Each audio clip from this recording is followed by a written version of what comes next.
이 대구 샤론교회가 이제 설립된 지가 9년 되는, 9주년이니까 10년째 접어드는 그런 해가 되었습니다.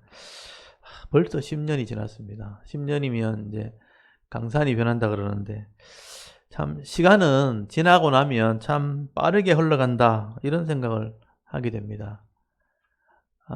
그래서 성경에 보면 이 시간에 대한 얘기를 할 때, 여러분 시편 90편 3절에 보시면요, 주께서 사람을 티끌로 돌아가게 하시고 말씀하시기를 너희 인생들은 돌아가라 하셨사오니 주의 목전에는 천년이 지나간 어제 같으며 밤의 한순간 같을 뿐입니다. 이런 모세가 시편을 딱 한 편 기록했는데, 그게 시간에 대한 시입니다. 하나님의 시간 개념은 천년이란 시간도 밤의 한순간밖에 안 된다. 그만큼 빨리 지나간다는 거예요. 그래서 우리는 100년도 못 살잖아요. 살아도 100년 사는데 1000년도 하나님 보실 때는 한순간 같다. 그러면서 시편 90편 9절에서 10절까지 보시면요, 우리의 모든 날이 주의 분노 중에 지나가며 우리의 평생이 순식간에 다했나이다. 우리의 연수가 70이요 강건하면 80이라도 그 연수의 자랑은 수고와 슬픔뿐이요 신속히 가니 우리가 날아가나이다. 모세가 그렇게 고백을 했어요. 여러분, 우리 인생을 살다 보면 70이나 80도 그냥 울고 웃다 보면 그냥 순식간에 그냥 가버린다는 겁니다. 그 시간이 얼마나 빠른지 그냥 날아가는 것 같이 간다. 우리가 시간을 지나보니까 그런 것 같아요. 여러분, 이 시간은 우리가 생각하는 우리의 의지와는 상관없이 그냥 빠르게 지나가는 겁니다. 근데 이 속절없이 그냥 흘러가는 이 시간을 이렇게 보면서 우리가 이 시간 속에서 무엇을 하고 어떤 것을 남기느냐, 이게 참 중요하다는 생각을 제가 한번 하게 됩니다. 여러분, 이 대구 샤론교회가 벌써 9년이란 시간이 지나갔는데요. 제가 생각할 때도 이렇게 여기 와서 이렇게 교회를 하나님 뜻을 따라서 세우고 섬기고 했던 것들이 얼마 안 된 것 같은데 벌써 9년이 지나갔습니다. 겉모습은 그렇게 변한 것 같진 않죠. 근데 저는 성도들을 볼 때 점점 성숙해 가는 것을 제가 느끼게 됩니다. 우리의 겉모습은 그렇게 변한 것 같진 않은데 우리 속사람은 변해가는 겁니다. 그래서 우리 지난날을 이렇게 생각해 보면 감사한 것밖에 없습니다. 참 철부지 같기도 하고, 욕심대로 그냥 내 멋대로 이렇게 살아가다가 이제는 하나님 말씀을 따라 살아야 되겠구나 하는 생각을 한다는 것 자체가 벌써 성숙해 가는 겁니다. 그래서 성도를 볼 때 여러분의 모습이나 저의 모습도 이렇게 보면서 점점 하나님처럼, 하나님 닮아가려고 하는구나, 제대로 그래도 가고 있구나, 이런 생각을 할 때 그래도 감사하다는 생각이 듭니다. 제가 남은 시간이 얼마나 남았는지 저는 알 수 없지만 지금 생각은 그렇습니다. 지금까지 해왔던 것처럼 성실하게 하나님 말씀을 잘 가르치고 또 예배하는 일에 최선을 다하면서 살아가야 되겠구나, 꾸준히 되면서 다시 한번 제가 결심을 하게 됩니다. 뭐 특별하게 욕심 부리기보다는요, 지금 내가 만약에 천국 간다면 부끄럽지 않을 만큼, 지금 내가 이렇게 생이 끝난다면 적어도 하나님 앞에서는 부끄럽지 않을 만큼 최고가 되려고 하는 게 아니고 그냥 최선을 다해서 내가 살아가는 사역자가 돼야 되겠구나. 여러분도 마찬가지입니다. 최고는 아니지만 최선을 다해가는 그런 성도가 되어야 되겠다는 그런 생각을 하면서 꾸준한 이렇게 감사 예배를 드리게 됩니다. 여러분도 다시 한번 하나님께서 왜 이 대구 샤론교회를 이 땅에 이렇게 세우셨고 우리가 이렇게 만나가지고 서로 섬기게 하셨는가, 여러분 깊이 생각하는 중에 우리 성실하게 이 말씀을 배우고 또 말씀대로 순종함으로 여러분 각자에게 주시는 그런 기업의 복을 잃어버리지 않고 또 나누며 섬기는 자의 삶을 살아갈 수 있는 그런 믿음 있는 성도들이 다 되실 수 있기를 바랍니다. 오늘 이 시간도 하나님 주신 시간 안에서 이 말씀을 또 주셨기 때문에 오늘 요한 3서 말씀을 같이 함께 나누기를 원합니다. 우리가 함께 읽었던 이 요한 3서 1장, 정말 편지 같은, 진짜 편지 같은 성경이죠. 한편의 편지 말씀을 나누면서 하나님의 은혜를 나누기를 원합니다. 여러분, 이 요한 3서는요, 이 초대교회 당시에 복음을 전하는 이 순회 전도자들을 잘 영접해야 될 것과 또 이런 동력자들을 잘 섬기는 성도가 되어야 될 것을 권면하는 그런 말씀을 기록을 하게 됩니다. 지난주도 제가 말씀을 드렸지만 이 당시에 이 초대교회는요, 내부적으로는 많은 이단들이 교회를 미혹하는 그런 시기였고요. 또 외부적으로는 당시에 로마 황제였던 도미티아누스 황제가 교회를 핍박하는 그런 시대였습니다. 이렇게 교회가 내부적으로 또는 외부적으로 이런 환난을 당하게 되면 말씀대로 사는 게 참 쉽지가 않습니다. 삶이 어려워질수록 사람들은요, 마음이 좁아지는 거예요. 이기적으로 변하는 겁니다. 또 어려운 환경 때문에 자꾸 그 현실을 따라가다 보면 본질을 자꾸 잃어버리게 되는 겁니다. 그래서 이 사도 요한은요, 우리가 하나님의 사랑을 받은 자가 되었고 또 변하지 않는 이 하나님 말씀, 이 진리를 소유한 자가 되었다면 이 모든 것을 뛰어넘는 그런 믿음과 사랑과 행함이 있는 그런 성도가 되어야 될 것을 이제 권면을 하게 되는 겁니다. 여러분, 먼저 1절 한번 보십시오. 1절에 보시면 요한은 이 수신자, 편지를 받는 사람에 대해서 먼저 소개를 하는데요. 장로인 나는, 이 사도 요한이죠.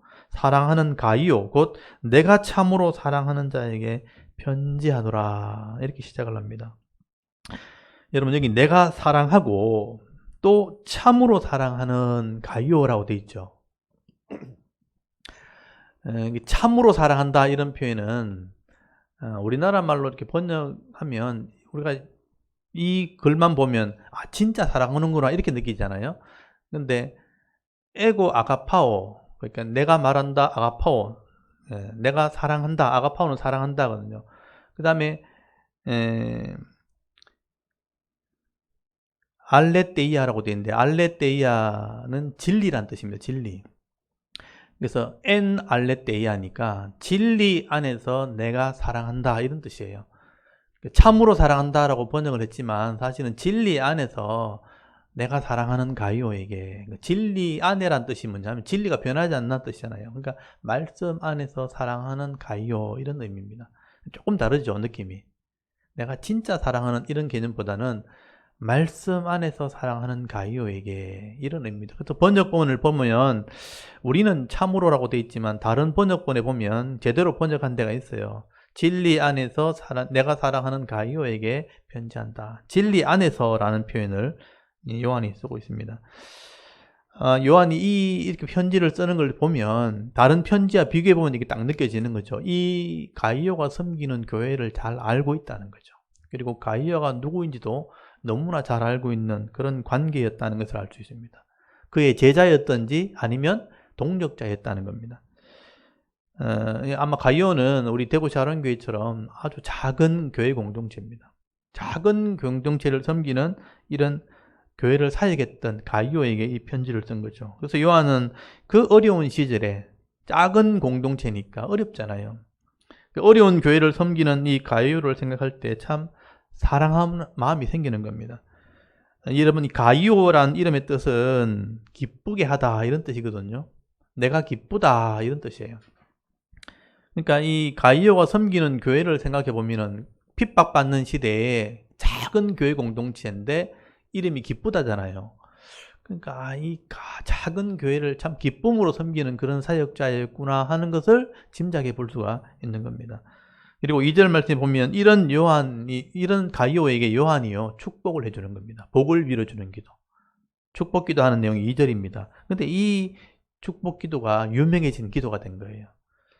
사랑하는 자여 하니까 단수로 돼 있거든요. 가이오를 말하는 겁니다. 가이오여, 네 영혼이 잘된 같이 네가 범사에 잘되고 강건하기를 내가 간구하노라. 그래서 가이오에게 축복하는 거예요. 이게 사랑하는 자여, 이게 역격으로 돼 있지만 단수 역격이니까 이건 가이오에게 하는 겁니다. 가이오여, 네가 영혼이 잘됨 같이 범사, 모든 것이 잘되고 또 네가 강건하기를 내가 원한다, 기도한다. 여러분, 요한이 보통 축복 기도할 때 요한 2서를 보면 알 수 있잖아요. 은혜와 긍휼과 평강이죠. 보통 그렇게 다 인사말하고 축복하거든요. 근데 이 이 가이오에게 하는 이 편지에는 축복 기도가 조금 내용이 다른 거죠. 영혼이 잘 되고 범사가 잘 되고 강건하기를 원하노라. 요한이 해주는 이 기도만 봐도 가이오가 굉장히 어려운 상황이었다는 것을 짐작할 수 있는 거예요. 너무 어렵고 힘드니까 쉽게 말하면 잘 됐으면 좋겠다 이런 기도거든요. 근데 그 원리가 그 안에 있는 거잖아요. 이 잘 된다는 표현이 번창하기 바란다 이런 뜻이거든요. 잘 되길 바란다. 네가 영혼이 잘 되면 번창하고 이런 의미예요. 근데 이 원리가 뭐냐면 영혼이 먼저 잘 돼야 되는 거예요. 네 영혼이 잘 되면, 이 말은 조금 더 부연 설명하면 신앙생활 잘하면 이런 의미가 되는 거예요. 영혼이 잘 되는 거니까. 바른 믿음, 바른 신앙에서 영혼이 잘 되면 모든 일이 잘 되어지고, 그 다음에 강건해진다는 것은 건강해진다, 힘이 써진다 이런 의미가 되는 것입니다. 그래서 네 영혼이 잘 되어서 지도자가 바로 서서 모든 일이 잘 되면서 성도들이 복을 받아가지고 교회가 힘이 있었으면 좋겠다. 그렇게 축복을 하고 기도해 주는 겁니다. 이 인사말 속에 요한이 교회를 너무 잘 알고 있고 또 얼마나 사랑하고 있는지를 느낄 수 있는 겁니다. 부모님이 자녀를 생각할 때 그렇잖아요. 아들 생각하면 다 잘 되기 바라잖아요. 내 아들은 뭐 다른 아들 다 잘 되면 좋지만 특별히 자기 아들이니까 내 아들 잘 됐으면 좋겠는데 이런 마음 있죠. 다 그럴 겁니다. 여러 자식이 다 있어도 자기 자식만 보이거든요. 이게 부모 마음이라는 거죠. 내 아들 잘 됐으면 좋겠다. 그런 마음으로 지금 축복하고 기도하시는 겁니다. 어떻게 보면 성도들 간에 서로 해야 될 기도가 바로 이런 기도입니다. 다 어려울 때 성도가 서로가 좀 이렇게 관심을 가지고 이렇게 사랑의 마음으로 서로를 축복하고 기도해 줄 수 있는 그런 관계가 서로 되어야 되는 겁니다. 그래서 교회 안에는요, 이런 축복 기도가 있어야 되는 거죠. 복을 빌어주는 기도, 그리고 중보 기도, 서로를 위해서 하는 기도, 그런 기도가 있어야 되는 겁니다. 우리 교회에서는 이렇게 기도하는 시간은 그렇게 사실 많지는 않아요. 제가 말씀을 주로 많이 가르치다 보니까 각자가 알아서 하시는데, 특별히 우리 수요일 예배 시간에는 중보 기도하는 시간이 있습니다. 우리 작은 무리가 모이지만 우리가 믿음이 정인이 되어서 서로를 위해서 요한처럼 이렇게 축복을 해주고 또 교회 공동체를 위해서 말씀대로 우리가 기도를 하게 되면요, 여러분, 하나님께서 공동체에서 하는 기도는 들어주시겠다고 약속이 되어 있습니다. 여러분, 이것은 꼭 여러분이 기억을 하셔야 돼요. 그래서 여러분, 마태복음 18장을 잠깐만 한번 펴보시기 바랍니다. 마태복음 18장. 예수님께서 교회에게 하신 말씀이에요. 마태복음 18장. 예수님께서 마태복음 16장에서는 베드로의 신앙 고백 위에, 내가 반석 위에, 이 신앙 고백 위에 교회를 세우겠다 그렇게 말씀하셨거든요. 그 다음에 18장에 와서 18절에서 20절까지를 한번 읽어볼까요? 18절에서 20절, 마태복음 18장 18절에서 20절까지를 같이 한번 읽어봅니다. 시작. 진실로 너희에게 이르노니 무엇이든지 너희가 땅에서 매면 하늘에서도 매일 것이요 무엇이든지 땅에서 풀면 하늘에서도 풀리리라. 진실로 다시 너희에게 이르노니 너희 중에 두 사람이 땅에서 합심하여 무엇이든지 구하면 하늘에 계신 내 아버지께서 그들을 위하여 이루게 하시리라. 두세 사람이 내 이름으로 모인 곳에는 나도 그들 중에 있느니라. 아멘.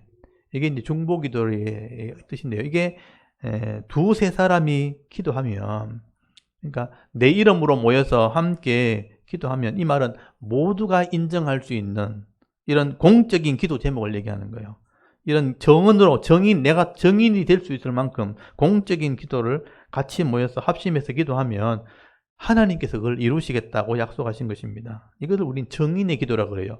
사실 이게 거기 15절부터 쭉 나오면 이 법정에 가는 얘기를 하고 있죠. 법정에 가면 두세 정인이 나오면 정인의 말을 판사가 들어주는 것처럼 이게 정인이거든요. 정인. 정인은 반드시 두 사람 이상이 돼야 됩니다. 그 정인이 두 사람 서면 법정에서 효력이 있는 것처럼 교회에서 이런 공적인 기도로 내가 정언할 수 있는 기도 제목이 있는 거예요. 만약에 성도가 믿음 생활을 했는데 어려움 당했다. 저 사람 믿음의 사람이기 때문에 하나님 도와주셔야 된다는 정인이 될 수 있을 정도의 확실한 정언이 있으면 그게 두세 사람이 증언하면 하나님이 법정으로 봤을 때 들어줘야 된다. 그게 정인의 기도입니다. 그래서 이거는 어떤 욕심을 위해서 하는 기도가 아니에요. 자기를 위한 기도가 아니고요. 합심해서 두세 사람이라도 공적인 기도, 합심해서 인정할 수 있는 그런 정인의 기도를 하게 되면 하나님은 반드시 응답하신다. 그렇게 약속이 되어 있는 겁니다.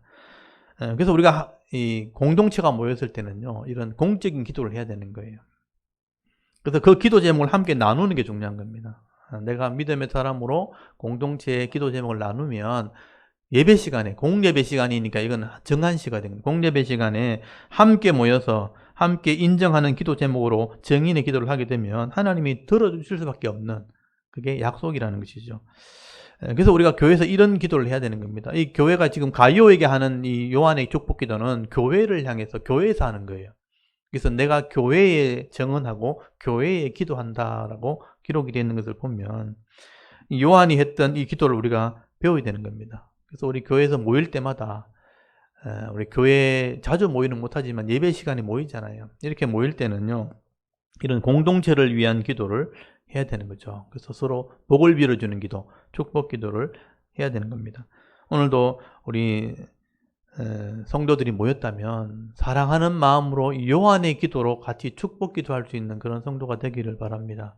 그래서 관심을 가지고 함께 기도 제목을 나누고 서로 기도할 때 네 영혼이 잘된 같이 범사가 잘 되고 또 강건케 되기를 서로 기도해 줄 수 있는 그런 믿음 있는 성도들이 다 되실 수 있기를 바랍니다.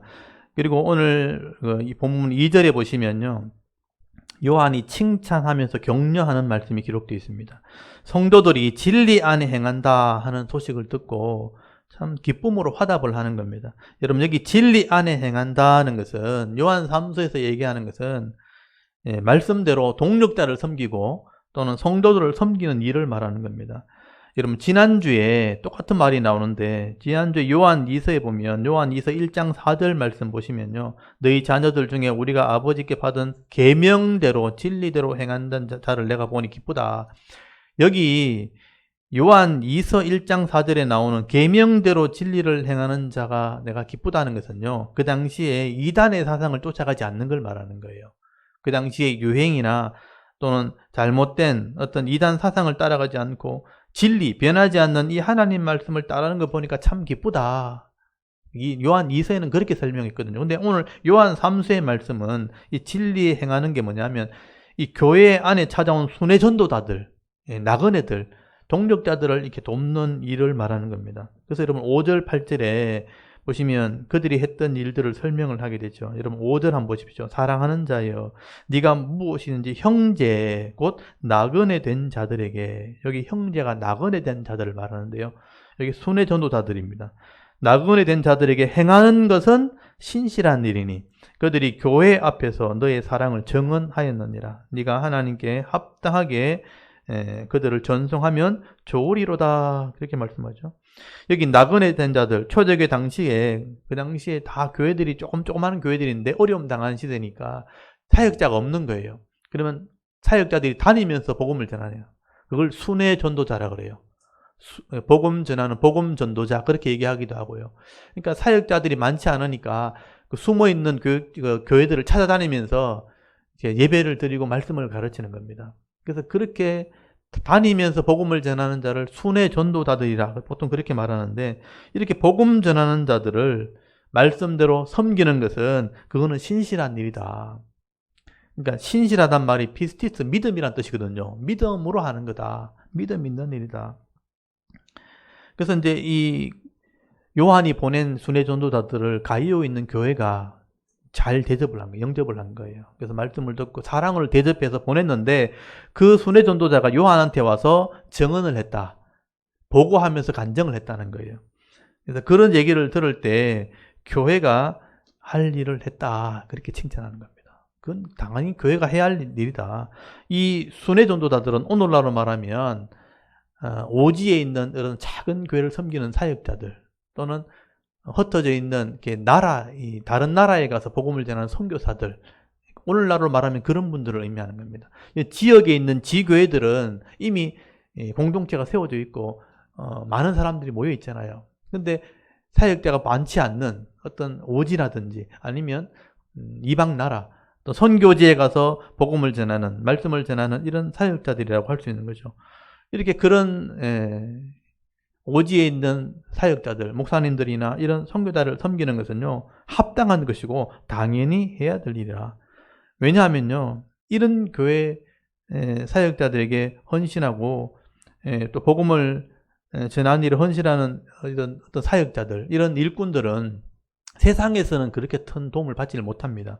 여러분 그 당시도 마찬가지인데 여러분 7절 한번 보십시오. 우리가 그 사람들을 섬기는 것이 당연한 것이다. 그래놓고 이는 하는 왜냐하면 이런 말이죠. 그들이 주의 이름을 위하여 나가서 이방인들에게 아무것도 받지 아니함이라. 그렇게 말씀하죠. 그 당시 상황 속에서 볼 때 이 복음 전환자들은요, 이 순회 전도자들은 세상에서는 환영을 받지를 못해요. 왜냐하면 핍박을 받게 되어 있습니다. 그 당시 상황에서는. 그러니까 세상 사람들에게는 얻을 수 있는 게 아무것도 없는 거예요. 그러니까 당연히 세상 사람들에게 도움을 받을 수 없다면 교회가 그들을 섬기는 게 맞죠. 그러니까 교회와 성도들이 이런 사람들을 섬겨야 마땅한 것이다. 그렇기 때문에 우리 교회가 여러분 어려운 교회를 돕기도 하고 선교사를 돕는 것은 당연한 것이고요. 이렇게 기쁨으로 우리가 이런 섬김을 가지게 될 때 하나님이 교회에 복을 주시는 것입니다. 여러분 지금 이 선교사들의 사역은 쉽지가 않습니다. 선교사로 가는 것도 일반적인 상황에도 쉽지 않죠.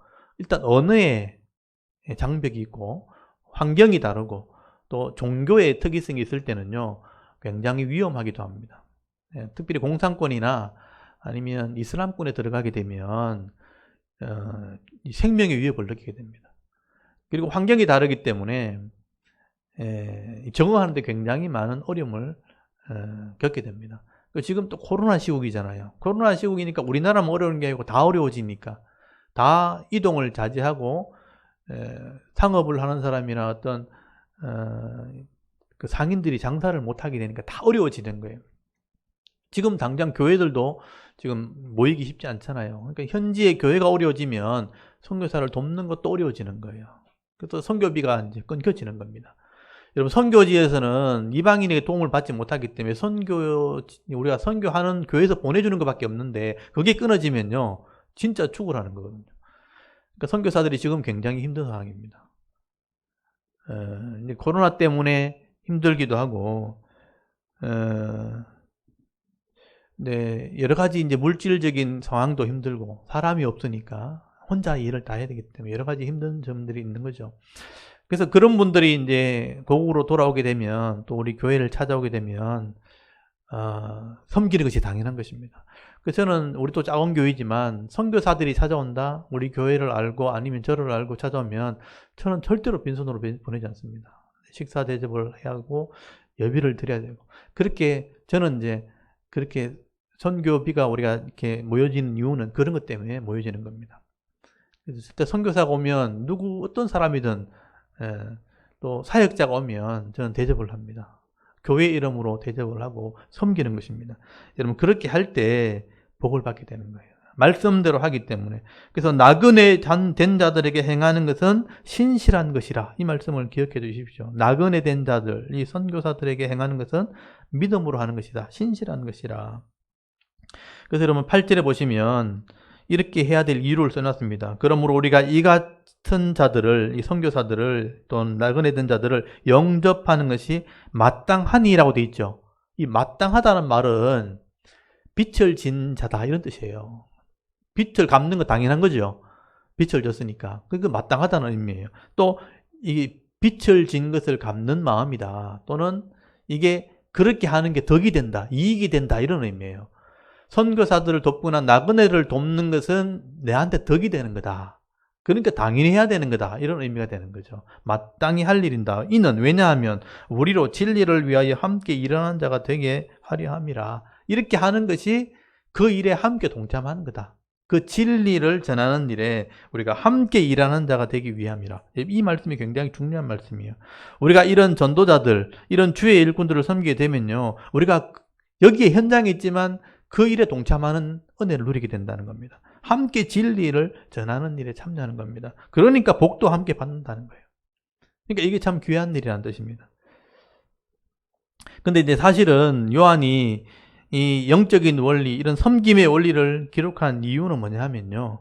가이오가 섬기는 교회에 교회가 작기도 하지만 교회 공동체에서 이런 섬기는 일을 반대하는 사람이 있었다는 거예요. 그래서 사실 책망하려고 이 글을 쓴 거예요.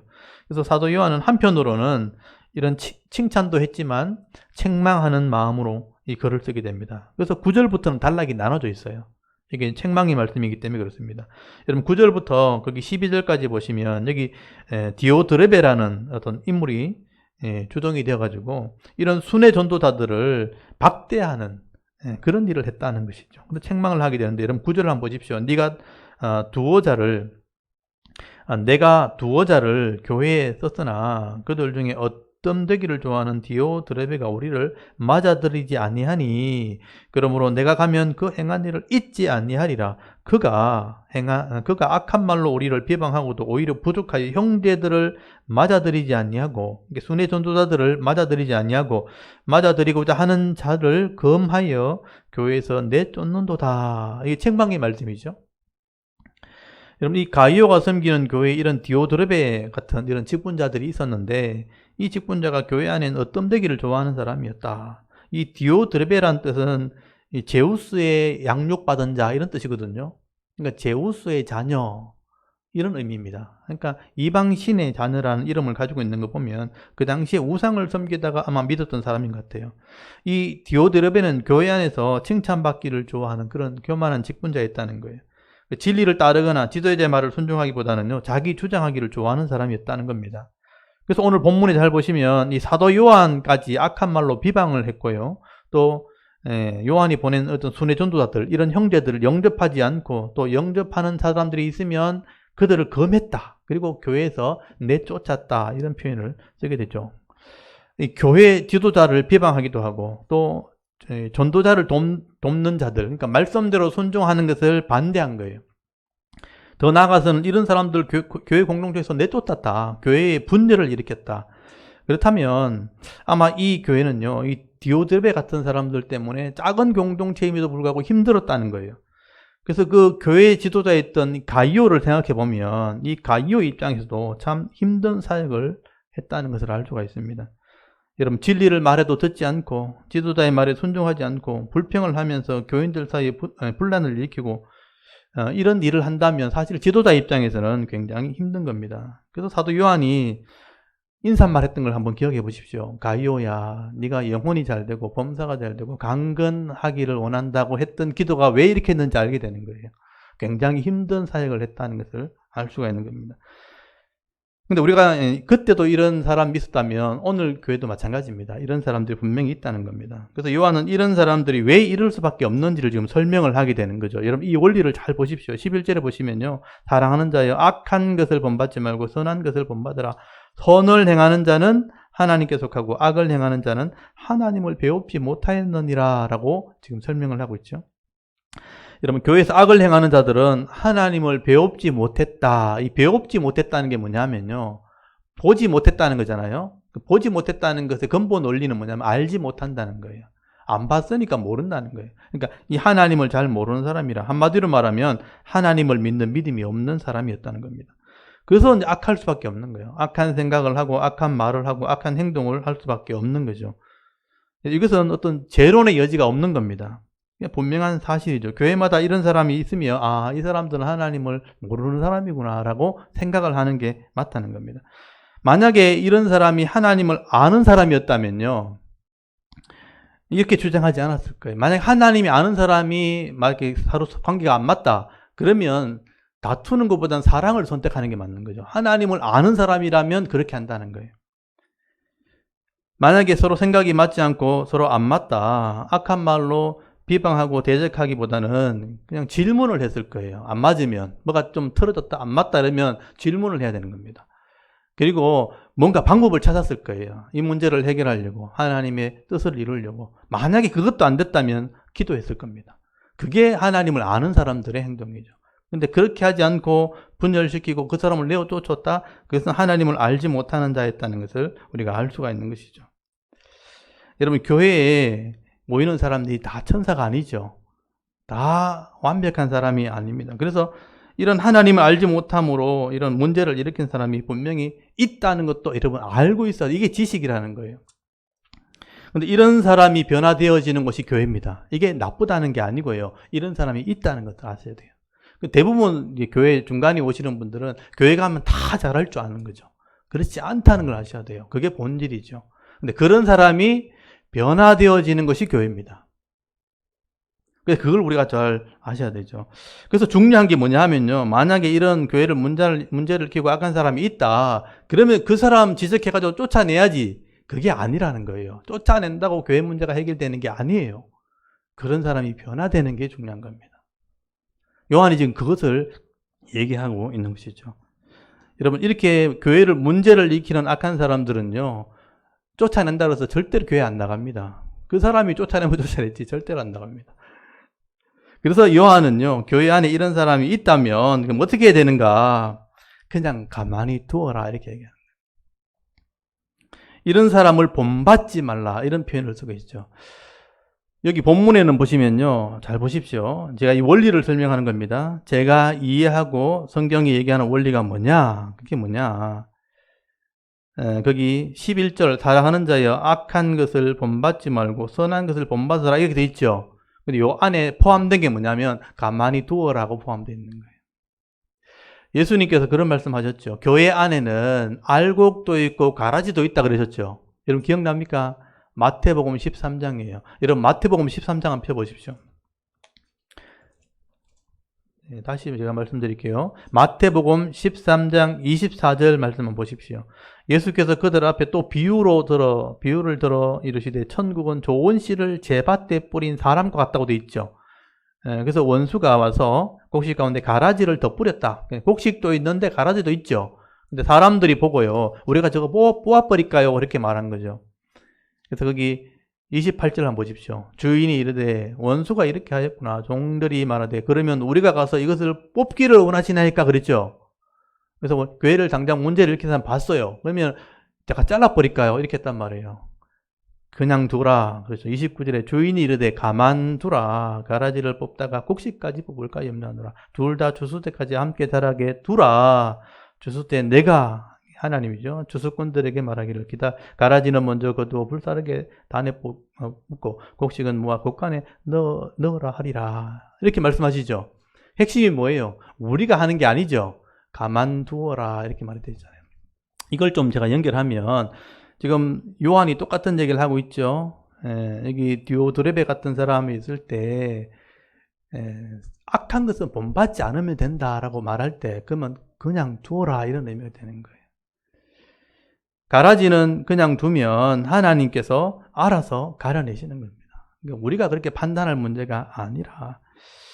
그래서 저는 이 말씀을 보면서 저는 이거를 교회 안에서 많이 경험해 봤기 때문에 제가 이런 깨달음을 가지게 된 거죠. 악하다고 대적하면 안 되는구나. 다만 악한 것을 본받지 않는 것도 믿음인 겁니다. 오늘 이게 굉장히 중요해요. 그래서 11절 다시 보시면요. 악한 것을 본받지 말고 선한 것을 본받으라. 여러분 이게 믿음이고 이게 신앙이라는 것입니다. 왜냐하면 교회 안에는 다 이런 모습이 있기 때문에, 왜냐하면 다 그렇게 모였기 때문에 그렇습니다. 저도 교회를 반대할 때도 있었고 사람들은 악을 행할 때도 있었거든요. 근데 지금은 그렇게 하지 않습니다. 왜냐하면 하나님을 만났기 때문이죠. 하나님을 알기 때문입니다. 그게 교회가 그렇게 하는 곳입니다. 그래서 오늘 이 말씀을 잘 보시고 요한도 지금 그런 걱정을 하고 있는 겁니다. 이런 가요가 섬기는 교회가 작은 교회인데 이런 어려움이 있다는 걸 들은 거예요. 그래서 이런 악한 것을 본받지 말고 선한 것을 본받으라. 예수님 말씀처럼 그냥 두어라 이렇게 말씀하시는 것입니다. 여러분 선한 것을 본받으려고 하는 것이 지혜고요. 그게 믿음이고 그게 신앙입니다. 악한 것을 본받지 않는 것이 신앙입니다. 그게 믿음입니다. 이왕이면 우리가 신앙생활 할 때 선한 것을 본받는 믿음으로 우리가 나아갈 때 영혼이 잘 되고요. 범사가 잘 되고 강건케 되어지는 복을 받게 되는 겁니다. 여러분이 이걸 선택을 하셔야 되는 거죠. 그래서 어느 교회 가도 이건 똑같습니다. 큰 교회든 작은 교회든 많이 모이면 더 많고 적게 모이면 더 적고 이 차이죠. 그렇지만 악한 것은 본받지 않으려고 하는, 그리고 선한 것은 본받으려고 하는, 그게 우리의 믿음이 되는 것입니다. 그리고 여러분 거기 12절부터 보시면 요한이 반대로 본받아야 될 사람도 있다라고 설명을 하게 되죠. 여기 12절 말씀을 보시면 데메드리오는 무사람에게도 진리에서도 증거를 받았으며 우리도 증언하노니 너는 우리의 증언이 참된 줄을 아느니라 이렇게 말씀을 합니다. 여러분 한마디로 지금 기록이 되어 있지만 이 가이오가 섬기는 이 교회에는요 데메드리오 같은 이런 믿음 있는 직분자들도 있었다는 겁니다. 이 데메드리오는 무사람에게 인정을 받은 사람이라, 이렇게 무사람이라는 게 뭐냐면 세상 사람, 불신자를 말하는 거예요.